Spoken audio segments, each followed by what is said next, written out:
അസ്സലാമു അലൈക്കും.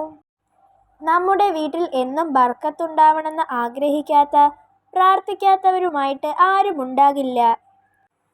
വീട്ടിൽ ബർക്കത്ത് ലഭിക്കാൻ നമുക്ക് ഒരു ബുദ്ധിമുട്ടും കൂടാതെ ഈസിയായിട്ട് ചെയ്യാൻ പറ്റുന്ന 6 കാര്യങ്ങളെക്കുറിച്ചാണ് ഞാൻ ഈ വീഡിയോയിൽ പറയാൻ പോകുന്നത്. ഈ 6 കാര്യങ്ങൾ നമ്മൾ ശ്രദ്ധിച്ചാൽ വീട്ടിലെ വഴക്ക് കുറയും, കുടുംബത്തിൽ ഐക്യമുണ്ടാകും. ഇപ്പോൾ എല്ലാ വീട്ടിലുള്ള ഉമ്മമാരും ഉപ്പമാരും മക്കളും തമ്മിൽ സ്നേഹം കുറവും വഴക്കൊക്കെയാണ് അല്ലേ?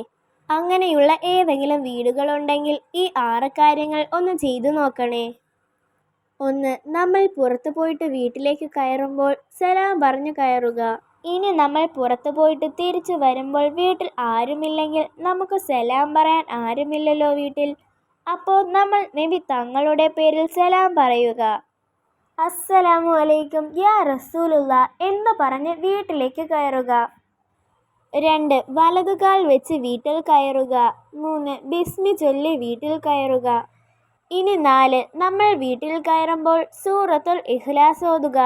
ഈ സൂറത്തോതി വീട്ടിൽ കയറിയാൽ പിന്നെ ആ വീട്ടിൽ പിശാചുകൾക്ക് ഒന്നും നിൽക്കാൻ കഴിയില്ല, അവർ എല്ലാം പുറത്തു പോകും. ഇനി 5. നമ്മുടെ വീട്ടിൽ സ്വലാത്ത് വർദ്ധിപ്പിക്കുക. നമുക്ക് അറിയുന്ന ഏത് സ്വലാത്ത് ചൊല്ലിയാലും കുഴപ്പമില്ല, കുറഞ്ഞത് 100 സ്വലാത്തെങ്കിലും ചൊല്ലുക.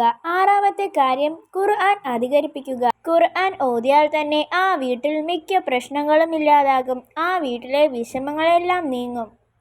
ഇനി ഖുർആൻ തീരെ ഓതാത്ത വീടുകളിലോ? ആ വീടുകളിൽ പ്രയാസങ്ങളും വിഷമങ്ങളും കൂടും, ദാരിദ്ര്യം വരും, ആ വീട്ടിലെ ആളുകൾക്കിടയിൽ ഐക്യവും നന്മയും ഇല്ലാതാകും.